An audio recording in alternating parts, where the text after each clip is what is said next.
সেই বিগত দিনে আমাদের যে লড়াই, সেই লড়াইয়ের দিন পালনের জন্য আজকের এই জায়গায় সভা উপস্থিত করা হচ্ছে।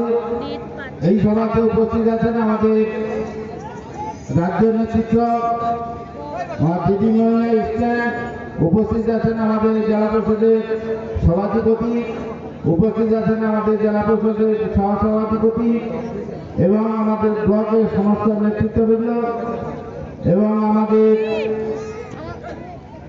এই এলাকার যারা আন্দোলন প্রিয় মানুষজন। আজকে আমাদের মাননীয় মুখ্যমন্ত্রীতে এলাকার বিশেষ উন্নয়ন হয়েছে। শুধু একটা কথা আপনাদেরকে স্মরণ করাতে চাই, যারা পুরোনো দিনের মানুষজন আছেন তিনারা জানেন, এবং সেখানে পঞ্চায়েতে আমরা গিয়ে হাত জোড় করে অনুরোধ করেছিলাম যে আমাদেরকে এখনকার যিনি গাদ্দার রয়েছেন তিনার সভা ওই দিনকার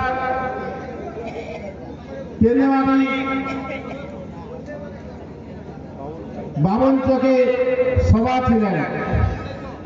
আমরা দেখলাম এখানে অনেক মানুষজন উপস্থিত হয়েছে, অনেকের মানুষের নিজেদের ভাবে অনেক ক্ষোভ আছে, পরবর্তী কি পর্যায়ে ঘটে যাবে আমরা ওই জায়গায় সকলে চিন্তা ভাবনা করে আমরা মাননীয় এখনকার যিনি গাদ্দার তখন আমাদের নয়নের মণি ছিলেন, তিনার সভাতে আমরা সকলে পায়ে পায়ে হেঁটে পদযাত্রা শুরু করলাম। যেহেতু এখানে শুভেন্দু অধিকারী সভা, ওনাকে আমরা জানাবো যে আমাদের এই বিষয়টা কি হবে, পরবর্তী কি পর্যায়ে আমরা যাব। কিন্তু দেখা গেল এই জায়গায় আমরা ভূতানার পর্যন্ত আসার পরে বামফ্রন্টে চাটুকাদারি যে পুলিশ প্রশাসন আমাদেরকে এইখানে হঠাৎ করে লড়াই লাঠিচার্জ গুলি করলো। সে জায়গায় আমাদের আহত হয়েছিল 5 জন, তিনারা নিশ্চয়ই এখানে উপস্থিত হয়েছে। কিন্তু একটা জায়গায় এই যে আমাদের নিরীহ মানুষের পুলিশ দিয়ে ব্যাপক লড়াই চালালো, তারই প্রতিবাদে পরে 1 মাস আমরা আন্দোলনটা করেছিলাম। সেটা অনেকে জানা আছে অবশ্য। আমি শুধু আপনাদের যারা বর্তমান যুবক ভাইরা এসছেন তিনাদের কাছে জানানোর জন্য এইটুকু কথা বললাম। এবং আমাদের এই যে বর্ষপতি দিবস পালন, এটা আমরা যতদিন বাঁচব আমার পরবর্তী যারা থাকবে পরবর্তীতে যাতে এই দিন পালনটা করা হয় সেইটুকু আবেদন অনুরোধ রেখে পুনরায় সকলকে যথাযথ সম্মান জানাই। আমার কিছু কথা এখানে আপনাদের সামনে রাখলাম। এরপরে এই সভা পরিচালনা করার জন্য আমাদের কালচারপুর তৃণমূল দলের সভাপতি আব্দুল আলী আল্লাহজিকে মাইক্রোফোনটি তুলে দিচ্ছি, উনি আজকের এই সভা পরিচালনা করবেন। নমস্কার। ধন্যবাদ জানাই আমাদের আজকের সভা সভাপতি তথা কালচারপুর ভূমিচ্ছেদ প্রতিরোধ কমিটির সম্মানীয় সভাপতি শেখ সৈয়দ কাজী সাহেবকে আজকের সভার প্রাসঙ্গিকতা নিয়ে আমি বক্তব্য রাখার জন্য অনুরোধ করব।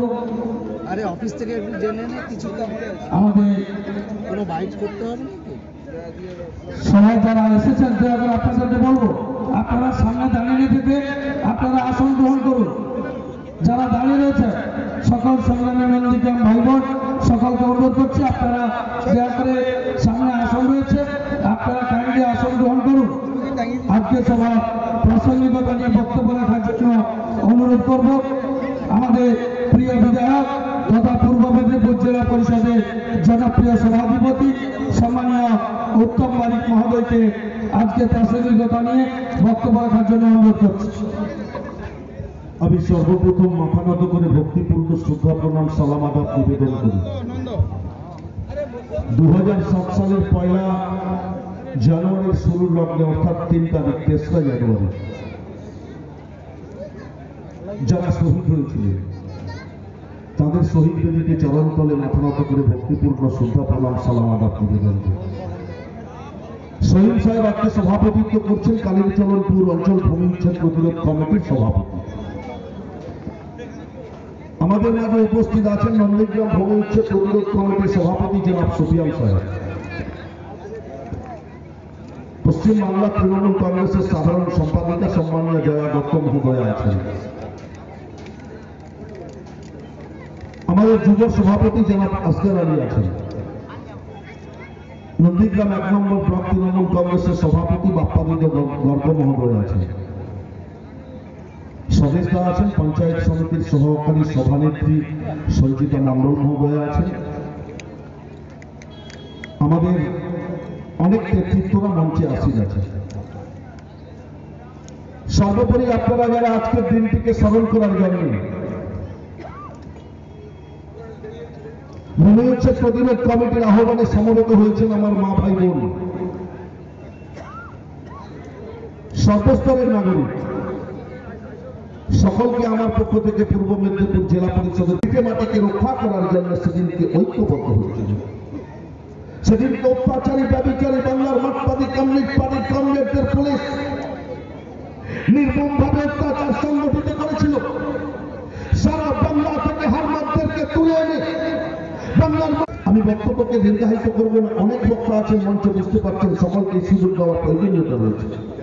আমাদের সভা চলতে চলতে অসিতবাবু আমার তমলুক সাংগঠনিক জেলা তৃণমূল কংগ্রেসের সভাপতি, আমাদের প্রণম্য চেয়ারম্যান চিত্তবাবু আছেন, বিখ্যাতে লড়াই তৈরি করে মন্দির মসজিদের নামে লড়িয়ে দিয়ে তারা নতুন করে নন্দীগ্রামকে অশান্ত করার পরিকল্পনা করছে। আমাদের প্রত্যেককেই সজাগ থাকতে হবে, প্রত্যেককেই সচেতন। বিজেপির সরকার আছে, ইডি সিবিআই এনআইএ থেকে বাঁচতে হলে বিজেপির পা ধরতে হবে। স্বাধীনতার পীঠস্থান, বিপ্লবের তীর্থক্ষেত্র, সংগ্রামের তীর্থভূমি পবিত্র ভূমি মেদিনীপুরের মাটিতে দাঁড়িয়ে অমিত শাহর পায়ে হাত দিয়ে শপথ করলেন, আমাকে বাবা আপনি রক্ষা করুন, আমি ডাকাত হয়েছি। আর বিজেপি আমাদের সভায় ইতিমধ্যে উপস্থিত হয়েছেন পূর্ব মেদিনীপুর তমলুক সাংগঠনিক জেলা তৃণমূল কংগ্রেস কমিটি যুব সভাপতি জনপ্রিয় নেতা সম্মানীয় আসগর আলী সাহেব। উপস্থিত হয়েছেন পূর্ব মেদিনীপুর তমলুক সাংগঠনিক জেলা তৃণমূল কংগ্রেস কমিটির সভাপতি সম্মানীয় অসিত ব্যানার্জি মহাপতি, প্রাক্তন কর্মাধ্যক্ষ অজয় মণ্ডলকে মঞ্চে আসার জন্য আহ্বান করছি এবং 10টি অঞ্চলের যে সকল অঞ্চল সভাপতি এবং প্রধানগণ এসেছেন আপনারা দয়া করে এসে চলে আসবেন। এবার সবার প্রাসঙ্গিকতা নিয়ে বক্তব্য রাখার জন্য অনুরোধ করব নন্দীগ্রাম ভূমি উচ্ছেদ প্রতিরোধ কমিটির অন্যতম নেতৃত্ব প্রতিরোধ কমিটির এই অঞ্চলের সভাপতি প্রাক্তন প্রধান সৈয়দ কাজী মহাশয় আছেন, ভূমি উচ্ছেদ প্রতিরোধ কমিটির সভাপতি সুফিয়ান দা আছেন, জেলা পরিষদের জয়া দত্ত সকলের পরিচিত। নন্দীগ্রাম নতুন বিধানসভা আন্দোলনে বিধানসভা নির্বাচনে প্রতিটি বুথে যিনি চষে বেরিয়েছিলেন,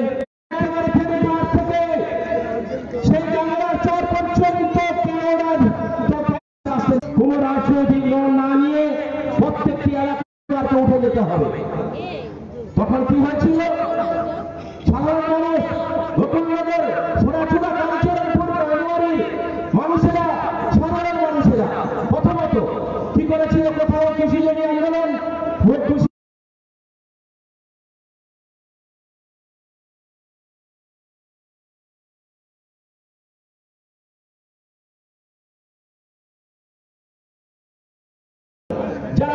যারা ঝুপড়ি ঘর করে আছে, যারা ফ্যাক্টরির জায়গায় ঘর করে আছে, যারা বর্গার জায়গায় ঘর করে আছে, তারা কি পাবে, তাদের ভবিষ্যৎ কি হবে, সরকার কি করছে, তারা সরকার তখন কিন্তু কোনো কান দেয়। তখন আমরা আস্তে আস্তে করে আন্দোলনের ঘোষণা করা হয়েছিল ভূমি উচ্ছেদ প্রতিরোধ কমিটি। সেই ভূমি উচ্ছেদ প্রতিরোধ কমিটির ইতিহাস আপনারা সকলেই জানেন।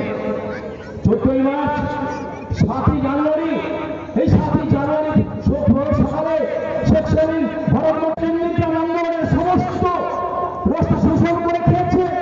নন্দীগ্রাম আন্দোলনকে সামনে রেখে যে বড় হয়েছে, যার পরিবার বড় হয়েছে, যে ভাড়া গাড়ি নিয়ে আসছিল, সে এখন 5,000 কোটি টাকা মালিক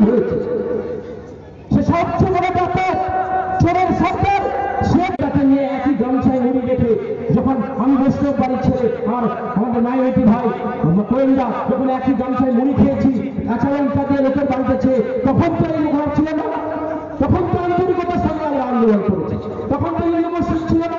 বলতে চাই এই শ্রীদেবী নেই যায় না, আমি বলতে চাই আমাকে ইউনার শাস্তি হবে, ঈশ্বর আল্লাহর কাছে আমরা প্রার্থনা করবো।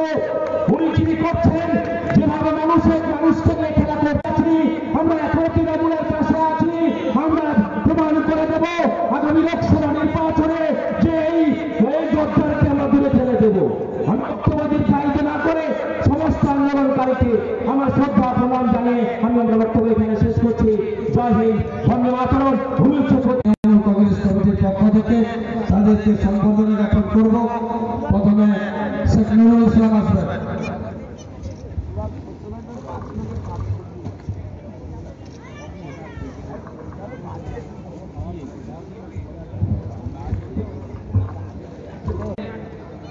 উত্তরীয় ব্যাচ এবং শান্তি সম্বোধনা জ্ঞাপন করছেন আমাদের রাজ্য তৃণমূল কংগ্রেসের সাধারণ সম্পাদিকা সম্মানীয় জয়া দত্ত দিদি, জয়াদি।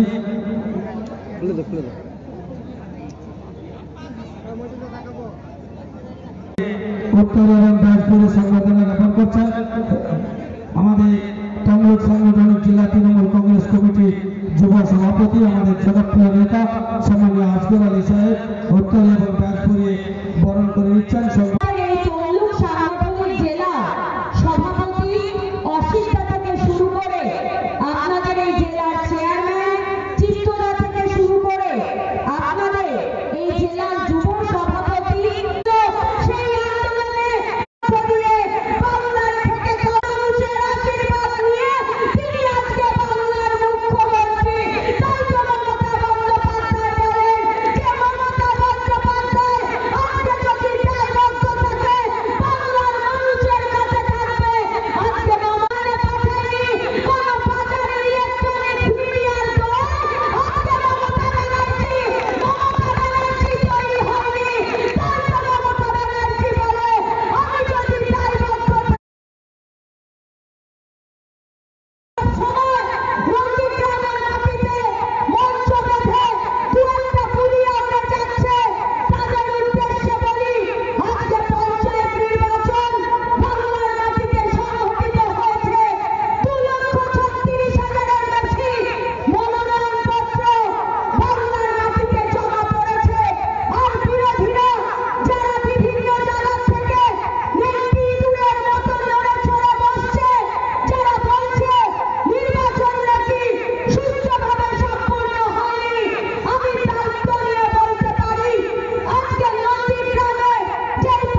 আমাদের জনপ্রিয় নেত্রী প্রদেশ তৃণমূল কংগ্রেস কমিটি সম্পাদিকা সম্মানীয় জয়দত্ত দিকে তিনি বক্তব্য রাখবেন। এরপরে প্রাসঙ্গিক এখানে বক্তব্য রাখার জন্য অনুরোধ করব তমলুক সাংগঠনিক জেলা তৃণমূল কংগ্রেস কমিটির যুব সভাপতি সম্মানীয় আসগর আলী সাহেব, তারপরে আমাদের ভবিষ্যৎ প্রতিরোধ কমিটির সভাপতি নন্দীগ্রামের সুফিয়ান সাহেব, জেলা সভাপতি অসিত ব্যানার্জি, চিত্তরঞ্জন মাইতি এবং ব্লক সভাপতি বাপ্পাদিত্য গর্বা রয়েছেন।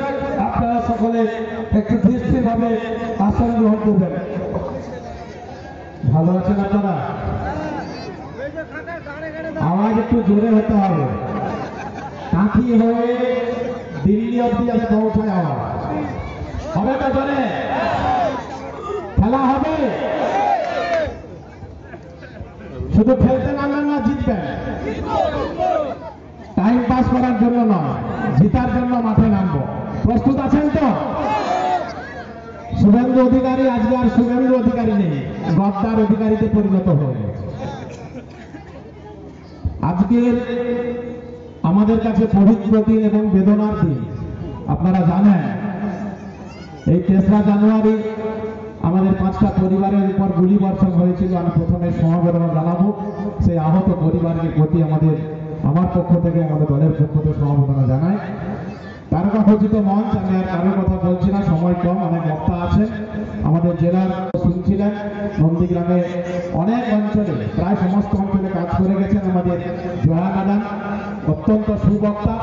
এবং সর্বোপরি আপনারা সকলকে আমার পক্ষ থেকে এবং সর্বভারতীয় তৃণমূল কংগ্রেস পরিবারের পক্ষ থেকে জানাই আন্তরিক শুভেচ্ছা ও অভিনন্দন এবং ধন্যবাদ। ভূমি উচ্ছেদ প্রতিরোধ কমিটির আজকের যে আয়োজনে আপনারা শুনেছেন, ভূমি উচ্ছেদ প্রতিরোধ কমিটি কিভাবে আন্দোলন সংগঠিত করেছিলেন এবং যে 42 জন শহীদ হয়েছিলেন, আমরা পরিবার পিছু প্রত্যেকটা পরিবারকে আমরা সমবেদনা জানাই, সে সমস্ত শহীদ পরিবারকে। কিন্তু একটা সত্যি ঘটনা আপনারা জানেন না এখন, এই যে 42 জন শহীদ হয়েছিলেন, এই 42টা পরিবার প্রতি তৎকালীন রেলমন্ত্রী আমাদের মুখ্যমন্ত্রী এখনকার মমতা বন্দ্যোপাধ্যায় এই 42টা পরিবারের জন্য রেলের চাকরির ব্যবস্থা করে দিয়েছিলেন। কার থ্রু থেকে? গদ্দার অধিকারী। এই 42টা পরিবারের চাকরিও পেয়েছে গদ্দার অধিকারী আর মেঘনাথ পালরা। এই 42টা মানে যেমন একটা চাকরি চোর পয়সা নিচ্ছে তোলাবার, ট্রিপল চোর, তারপর চাকরি চোর, শহীদ পরিবারের চাকরি চোর, লজ্জার বিষয়। আর চাকরি চোর, শহীদ বেদি চোর, শহীদ মিনার চোর, নিজের নামে লিখে দিচ্ছে। শহীদ দিদি, শহীদ মিনার কারোর নামে হয়, যারা দেখবেন শুভেন্দু অধিকারীর নাম লিখা আছে। মানে শহীদ বেদিকে চুরি করে নিচ্ছে। এরা মানুষের কি কাজ করে? এরা আবার চিঠি লিখে দিল্লিতে জানিয়ে দিয়েছে যে 100 দিনের টাকা দেওয়া যাবে না, আবাস যোজনার টাকা দেওয়া যাবে না, বাংলার বকেয়া টাকা এখন দেওয়া যাবে না। দিলে মমতা বন্দ্যোপাধ্যায় উন্নয়ন করবে, যেটুকু ভোট আমরা 21-এ পেয়েছিলাম সে ভোটটুকু আর 24-এ পাবো না। এই ষড়যন্ত্র চলছে। বাংলার মানুষ ধরে নিয়েছে 2021-এ 1 কোষে স্বাক্ষর দিয়েছে গণতান্ত্রিক ভাবে। দিল্লি থেকে এসেছিল ভোট লুট করার জন্য, মোদী ব্রিগেড, টোটাল ক্যাবিনেট এসেছিল বাংলায়, পাড়ায় পাড়ায় মলম বিক্রির মতো ভাষণ দিয়ে। এই অমিত শাহ, স্মৃতি ইরানি, এই গদ্দার অধিকারী পাড়ায় পাড়ায় মলম বিক্রির মতো ঘুরেছে সারা বাংলা। কিন্তু বাংলার মানুষ গণতান্ত্রিক ভাবে কোষে একটা থাপ্পড় দিয়েছে। দ্বিতীয়বারের জন্য মুখ্যমন্ত্রী মমতা বন্দ্যোপাধ্যায় তৃণমূল কংগ্রেসকে বেছে নিয়েছে। আর একটা গান বাকি ছিল, এই সম্প্রতি পঞ্চায়েত নির্বাচনে আপনারা দেখেছেন হাতাতুড়ি পদ্ম একসঙ্গে লড়াই করেছিল। সেখানে একটা চাকরি গেছে, বিরল ঘটনা।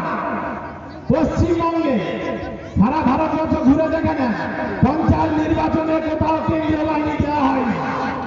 কিন্তু এই গদ্দার অধিকারী হাইকোর্টের মানে দৌড় গলায় প্রতিদিন কি মায়া কান্না কেন্দ্রে কেটে কেন্দ্রীয় বাহিনী দিতে হবে, না হলে পশ্চিমবঙ্গের ভোট লুট হয়। কে বলছিল? গদ্দার অধিকারী। মহামান্য হাইকোর্ট বিজেপির বিভিন্ন প্রভাবশালী নেতাদের দ্বারা একাংশ প্রভাবিত হয়ে কেন্দ্রীয় বাহিনী রেখে যা কেন্দ্র বাহিনী নিয়ে নিয়েছে কেন্দ্র বাহিনী। 2021 কেন্দ্র বাহিনী ছিল পঞ্চায়েত নির্বাচনের বিরাট ঘটনা, পঞ্চায়েত নির্বাচন কেন্দ্র বাহিনী দিয়ে হয়েছে। সেখানেও গণতান্ত্রিক ভাবে বাংলার মানুষ আর এক গালে থাপ্পড় দিয়ে দিয়েছে। আর গাল বাকি নেই, কিন্তু একটা থাপ্পড় বাকি থেকে গেছে। কবে হবে সেই থাপ্পড়টা?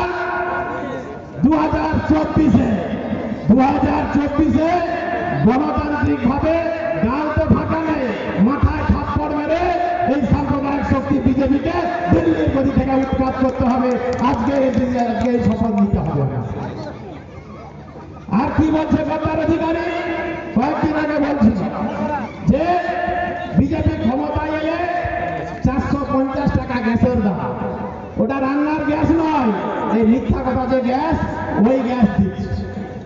আর যে ক্ষমতায় এলে প্রত্যেকটা ভারতের নাগরিককে 15 লক্ষ টাকা দেবে আর 2 কোটি বেকারের চাকরি প্রতি বছর দেবে। 15 লক্ষ টাকা তারা পয়সা কেউ পায়নি ভারতবর্ষের নাগরিক। আর 2 কোটি বেকার, বর্তমানে 20 কোটি চাকরি বাকি হয়ে গেছে। গদ্দার অধিকারী বাজার অনুগামী বা হাতুড়ি পদ্মের যারা যাবে জিজ্ঞাসা করবেন ভোটের সময় জন্য এসছে, তারা এক্সপোর্ট করতে এসছে, বাংলার মাটিকে বদনাম করতে এসছে, মামাতে মানুষের সরকারকে বদনাম করার জন্য এসছে। এরা খুঁজে পায় না মিথ্যা মামলা, শুধু তৃণমূল কংগ্রেসকে জর্জরিত করা। আমরা জানি আমাদের শাহাবুদ্দিন বাবু এবং আরো আমাদের 12-13 জন যারা নন্দীগ্রামে আন্দোলনের সময় রাজনীতির মাকে অস্বীকার করেছিল বলে আজকে শুভেন্দু গদ্দারে পরিণত হয়ে গেছে। তারা ভালো থাকবেন, সুস্থ থাকবেন। এই ভূমিচ্ছেদ প্রতিরোধকারী লড়াই কে তৈরি করেছে? নন্দীগ্রামের মানুষ তৈরি করেছিল। মূল নেতৃত্বে কে ছিলেন? কার নির্দেশে হয়েছিল? মমতা। ধন্যবাদ জানাই আমাদের জেলার যুব সভাপতি সম্মানীয় আসগর আলী স্যারকে। এরপরে প্রাসঙ্গিকতা নিয়ে বক্তব্য রাখার জন্য অনুরোধ করবো। আপাতত বাংলার মানুষকে শান্তিতে রেখেছে। আজও পর্যন্ত নন্দীগ্রামের 1 টাকার উন্নয়ন করেনি আমাদের নেত্রী মমতা বন্দ্যোপাধ্যায়। সেই উন্নয়নকে পাঠিয়ে করে সারা বাংলার মানুষ উপভোগ করছে, তার ক্ষেত্রে নন্দীগ্রাম উপভোগ করছে। আর নন্দীগ্রাম করেছিল 1942 সালে দেশস্বাধীনের তাম্রলিপ্ত জাতীয় সরকার গড়েছিল। এই দেশস্বাধীনের নন্দীগ্রামে ঠাড়াভাঙা আন্দোলনে 1942 সালে 29শে সেপ্টেম্বর 7 জন মানুষ নিহত হয়েছিল। এখানে সত্যাগ্রহ আন্দোলন হয়েছিল, সেইভাবে আন্দোলন হয়েছিল, বয়সের ভাবে দেখতে পারেনি। কিন্তু নন্দীগ্রামের আন্দোলনের মধ্য দিয়ে বাংলাকে পরিবর্তন করে বাংলার মানুষকে আজকে প্রতিষ্ঠিত করেছিল। আজকে সেই বাংলার মানুষকে উৎখাত করার জন্য সিএ চালু করে আজকে আমাদেরকে নতুন করে পরিচয় দিতে হবে। আমরা বাংলার মানুষ কিনা, ভারতবর্ষের মানুষ কিনা, সিএর মধ্য দিয়ে পরিচয় করে আধার কার্ড আমাদের আছে, রেশন কার্ড আছে, জন্ম সার্টিফিকেট আছে, দলিল আছে, তারপরেও নতুন সার্টিফিকেট শো করাতে হবে এই বিজেপি গদ্দারদের কাছে। তাই এই বিজেপি থেকে সাবধান থাকতে হবে। আগামী দিনে মানুষকে ঐক্যবদ্ধ লড়াইয়ের মধ্য দিয়ে এই বাংলার মানুষকে শান্তিতে ফিরিয়ে আনতে হবে। এই শান্তি ফিরানোর মূল দায়িত্ব নেবে এই নন্দীগ্রাম। এই নন্দীগ্রাম 35 বছরের পাথরকে তুলে ফেলে দিয়েছে। এই বিজেপিকেও বাংলা ছাড়া করবে এই নন্দীগ্রাম। আমরা সেই নন্দীগ্রামের গর্বিত মানুষ। তাই বক্তব্য দীর্ঘায়িত না করে সবাইকে শ্রদ্ধা, ভালোবাসা, অভিনন্দন জানিয়ে আমার বক্তব্য শেষ করছি। জয় হিন্দ, জয় বাংলা। ধন্যবাদ জানাই আমাদের প্রাক্তন জেলা সহকারী সভাধিপতি। এরপরে আপনাদের সামনে বক্তব্য রাখার জন্য অনুরোধ করব তমলুক সাংগঠনিক জেলা তৃণমূল কংগ্রেস কমিটির চেয়ারম্যান সম্মানীয় চিত্তরঞ্জন মাইতি মহোদয়।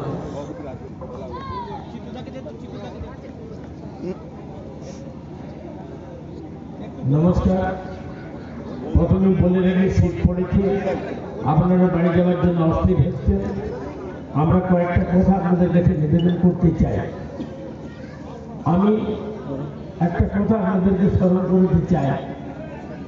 আমাদের ভূমিচ্ছেদ কমিটি এবং আন্দোলনের সমস্ত নেতা নেত্রী সমস্ত বুঝতে চাচ্ছেন, নাম বলছি না সবাই। নন্দীগ্রামের আন্দোলন নোটিশ পাওয়ার পর যেটা ঘটেছিল, একজন দাবি করছে যে নন্দীগ্রাম গণ আন্দোলন, নন্দীগ্রামের আন্দোলনে আমি সব করেছি। আমি একটু ইতিহাসের কথা বলতে চাই।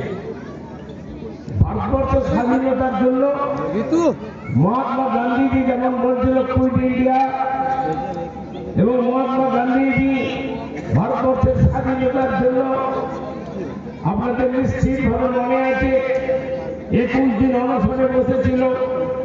সেদিন কিন্তু সেই অনশনে গোটা ভারতবর্ষের ব্রিটিশের কাছে খবর দিয়েছিল যে মহাত্মা গান্ধীজি মারা যাবে। কে তারা অনশন ভঙ্গ করবে? ভারতবর্ষের সমস্ত দিক পাল্টা দিয়ে মহাত্মা গান্ধীজি অনশন তুলতে পারেনি। সমস্ত নেতৃত্ব ছুটে দিয়েছিল বিশ্বকবি রবীন্দ্রনাথ ঠাকুরের কাছে, যে একমাত্র তুমি পারবে মহাত্মা গান্ধীজি অনশন ভঙ্গ করতে।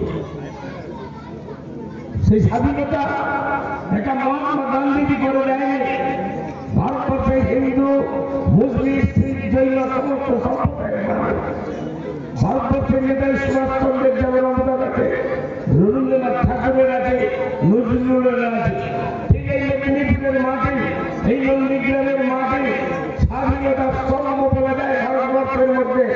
সতীশ সামন্ত, অজয় সুশীলরা তারা যে আন্দোলন করেছিল, ভারতবর্ষের পত্রপত্রিকাতে সেদিনের ইতিহাস বেরিয়েছিল সুশীলধারার নেতৃত্বে গণহত্যা হচ্ছে, সুশীলধারার নেতৃত্বে অহিংস আন্দোলন হচ্ছে না, ছুটে চলেছিল মহাত্মা গান্ধীজি তন্দুকের লেগেছে। সতীশ সামন্তকে দেখে আমি সত্যাকে বলি এই ভাবে করেছিল, ইতিহাস বলছি, বই বলছি। সতীশ, আমি তো সত্যাগ্রহ করতে চাইছি, অহিংস আন্দোলন করতে চাইছি, কি কারণে জন্য সুশীলধারা নিধন করতে চাইছি? সেদিন চোখের জল ফেলে সতীশ সামন্ত বলেছিলেন যে বাবুজি, মহিলা নেত্রীও ছিল মহাত্মা গান্ধীর সঙ্গে, যে মহিষাদলের বাসুলে এক রাত্রিতে 500 মামনদের ইজ্জত ধর্ষণ করেছে ব্রিটিশ সৈন্যরা। এ কথাটাও বিশ্বাস করছিল না মহাত্মা গান্ধী। বাসুলিয়ায় ঘুরে আসার পর এই সন্ধ্যার সময় যে মহিলা নেতৃত্বটা দিয়েছিলেন তাদের চোখের জল এবং তাদের কাছে সত্য ঘটনা প্রমাণ হওয়ার পর সেদিন বলেছিল বাধ্য মহাত্মা গান্ধী, সতীশ, তোমার জায়গায় যদি আমি থাকতাম আমি তাই করতাম। কেন কথাটা বললাম আমাদের নন্দীগ্রামের আন্দোলন অনেক ভারতবর্ষের ইতিহাসে জোর করে একটা সরকার কৃষকদের অনুমতি না নিয়ে, জমির মালিকদের অনুমতি না নিয়ে সিঙ্গুরের জমি অধিগ্রহণ করেছিল। সেই অধিগ্রহণের বিরুদ্ধে আমি ওই একটু দিন ধরে যে লড়াইটা সংগ্রাম ওখানে হয়েছিল 26 দিন, আমি 26 দিন সিঙ্গুরের মাটিতে ছিলাম কিনা আমি দেখেছি মানুষের স্বতঃস্ফূর্ত আন্দোলনের ছবি।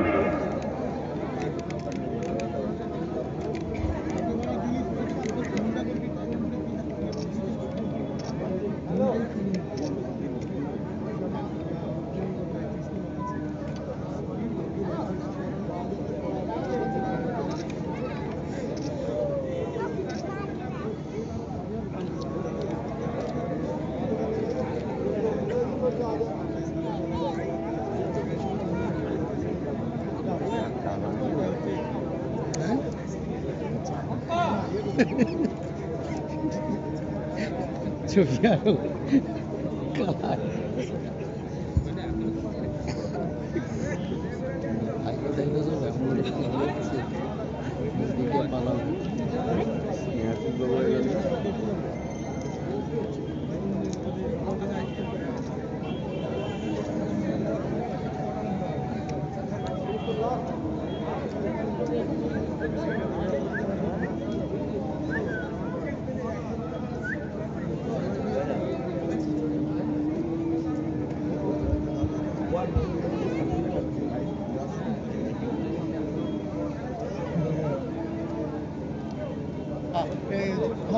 শব্দের কান ফাটা হয়নি গো।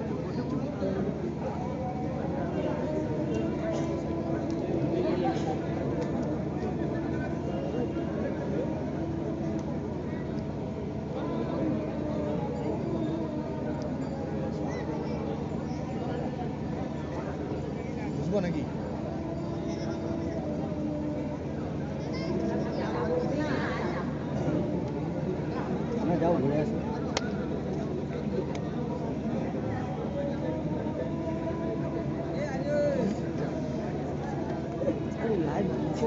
হ্যাঁ মোবাইলের কথা আর বলছি শেষ করে আর চলছে আর ভাড়া